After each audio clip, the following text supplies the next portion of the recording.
As is commonly known, Jesus spoke Aramaic in his daily life. But why? Why didn't a Jew use Hebrew? Where did the Aramaic language come from in the first place? Why did the Jews begin to use a language that wasn't their own? Answers to these and other questions will be revealed in the rest of this video. Join us as we explore the fascinating history of the Aramaic language.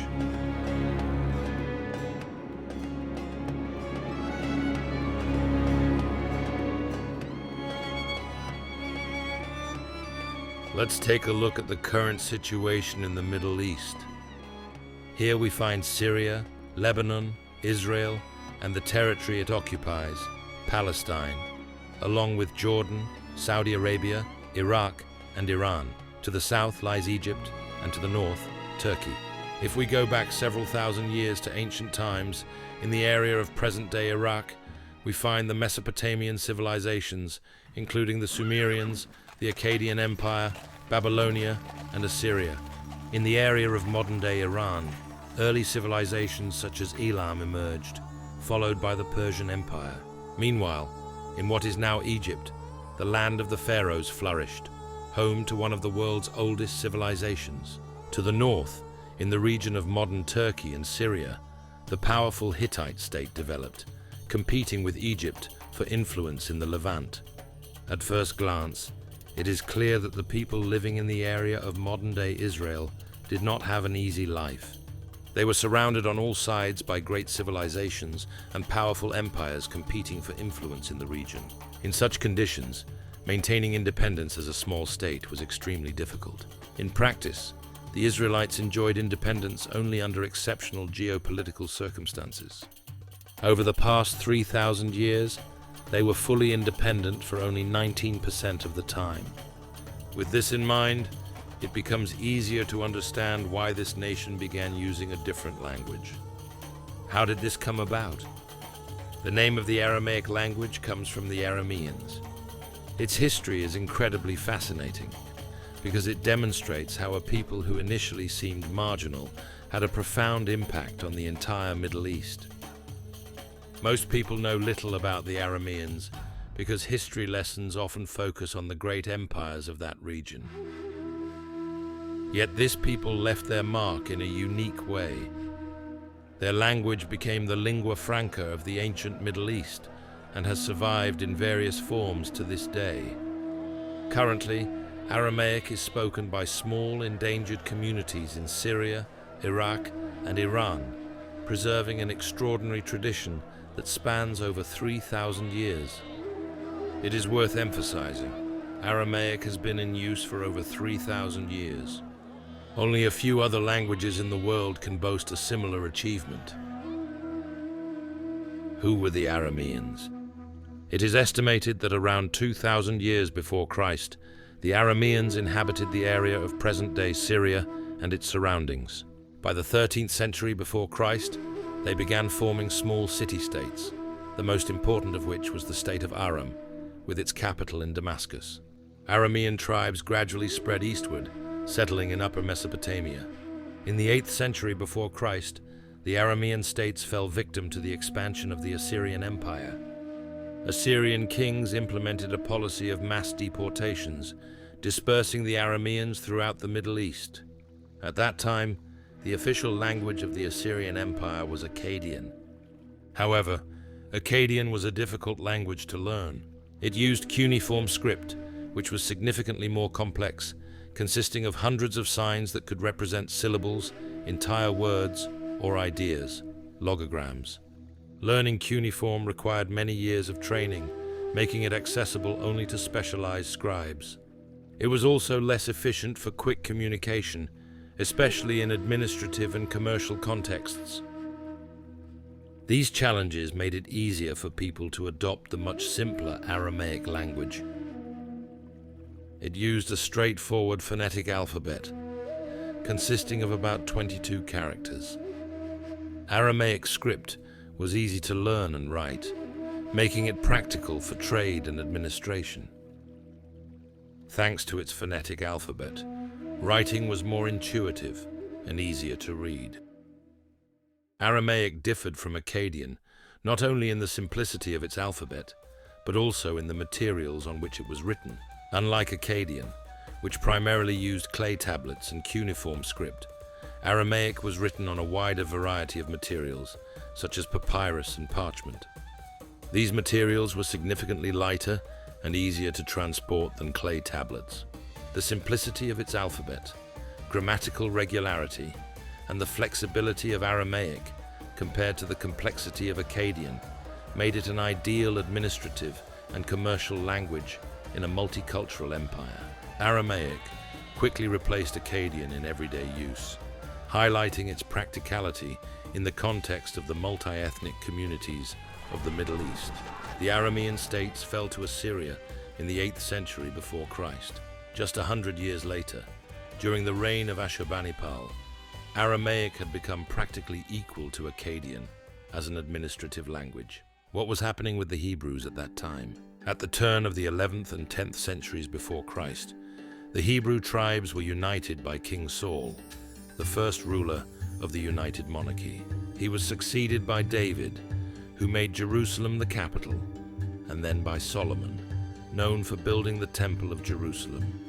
After Solomon's death, around 931 years before Christ, the kingdom split into two smaller states. In the north, the Kingdom of Israel was established with its capital in Samaria, while in the south, the Kingdom of Judah emerged with its capital in Jerusalem. The rising power of the Assyrian Empire left its mark on the region. In 722 years before Christ, the Assyrians conquered the Kingdom of Israel, and as was their custom, deported a large portion of the population and settled people from other regions of the empire in their place. This led to significant ethnic and cultural changes in Samaria.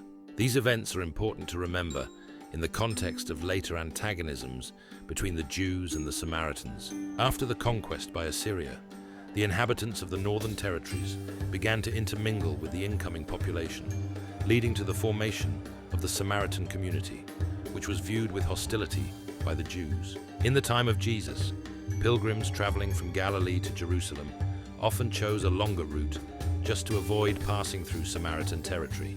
Despite the fall of the northern kingdom of Israel, the southern kingdom of Judah survived, though it lost full independence and became a vassal of Assyria.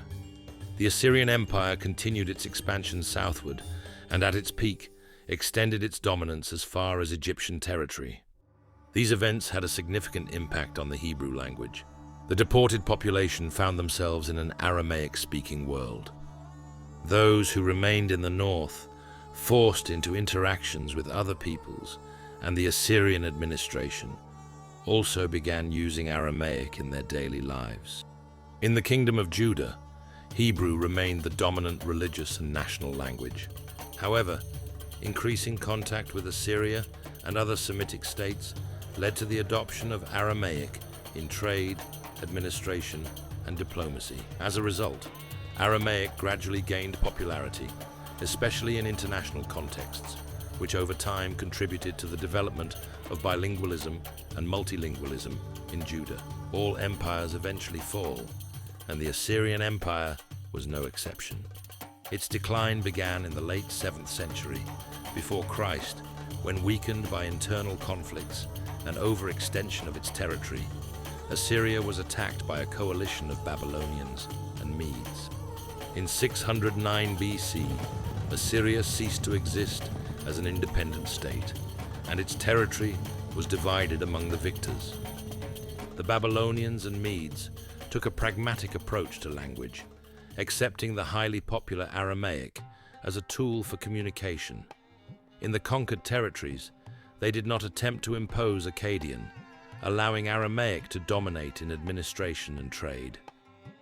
The changing geopolitical situation encouraged the rulers of the Kingdom of Judah to attempt to achieve full independence. Zedekiah, the king of Judah, who ruled as a vassal of Babylon, relied on Egypt's support to resist the growing dominance of the Babylonians. However, the rebellion ended in disaster. In response, the Babylonians, led by Nebuchadnezzar II, invaded Judah. In 586 BC, they captured Jerusalem, destroyed the temple, and definitively eliminated the Kingdom of Judah as an independent state. A significant portion of the population, including the elites, was deported to Babylon, marking the beginning of the period known as the Babylonian exile. The Babylonian exile, which lasted about half a century, had a profound impact on the Hebrew language. The deportation of Judah's elites, including priests, scholars, and craftsmen, to Babylon resulted in Hebrew gradually losing its role as a daily language. In the Babylonian Empire, Aramaic was dominant, simpler in script, and widely used as a lingua franca for trade and administrative communication. Consequently, the Jews became largely bilingual, using Aramaic in daily life, while Hebrew increasingly functioned primarily in the religious sphere. It was during the Babylonian exile that the editing and writing of many biblical texts began, solidifying the classical form of Hebrew as a literary and sacred language. At the same time, Aramaic began to influence Hebrew, introducing loanwords and changes in vocabulary and grammar.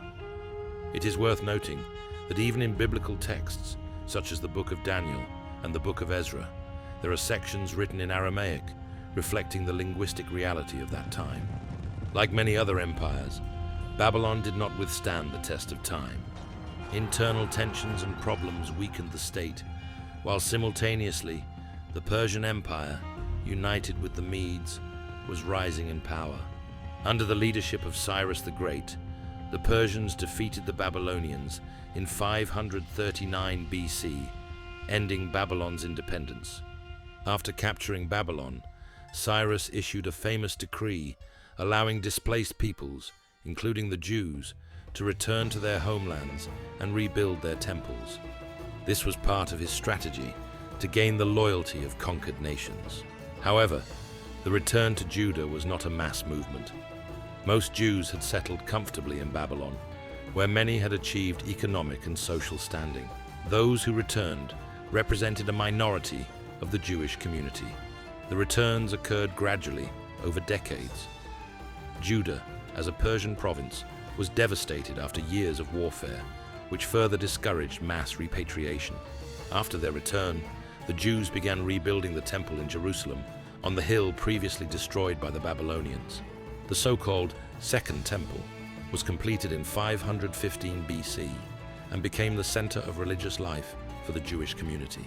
The return from exile accelerated the shift of the Jewish people to Aramaic as their daily language, solidifying bilingualism and multilingualism within the Jewish community. Hebrew gradually ceased to be a spoken language, but retained its role as a sacred language and a cornerstone of national identity. The Persian Empire was multilingual, with its administration relying heavily on Aramaic as the lingua franca. Old Persian was the royal and ceremonial language, though it was less commonly used in administrative contexts. The linguistic diversity of the empire was a result of the Achaemenid rulers' tolerant policies, allowing peoples to retain their languages and cultures, which contributed to the durability of their rule. Judah existed as the province of Yehud in the Persian Empire for over 200 years.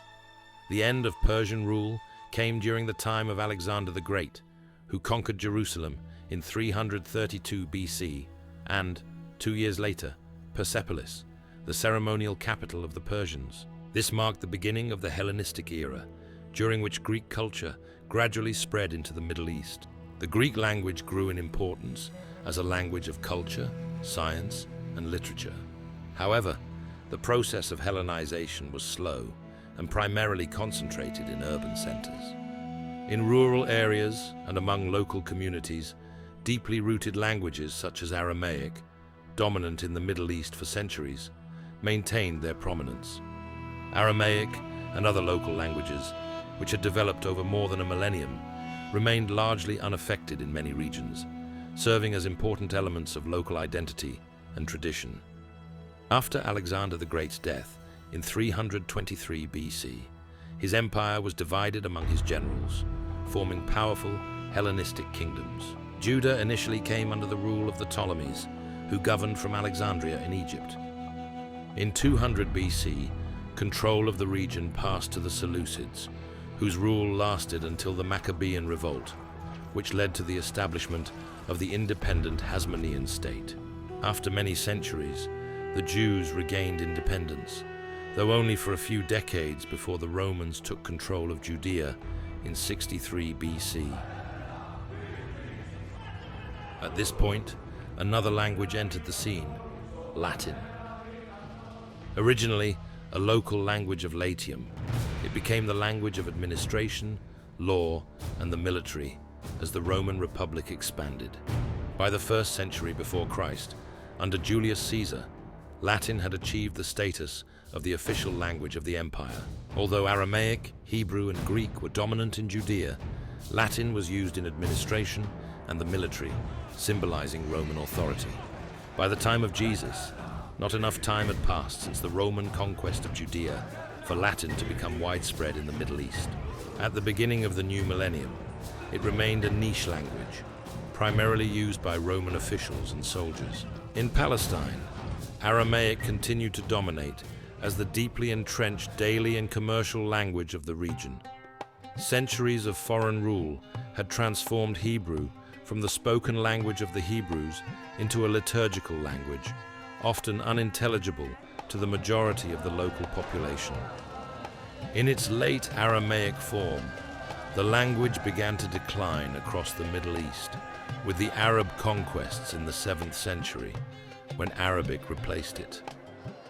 Nevertheless, Aramaic has survived to this day in the form of modern Aramaic, spoken by small communities in various parts of the region. Jesus undoubtedly spoke Aramaic in his daily life, just like his fellow Jews. But did he know other languages? Did he speak Hebrew, Greek, or perhaps even Latin?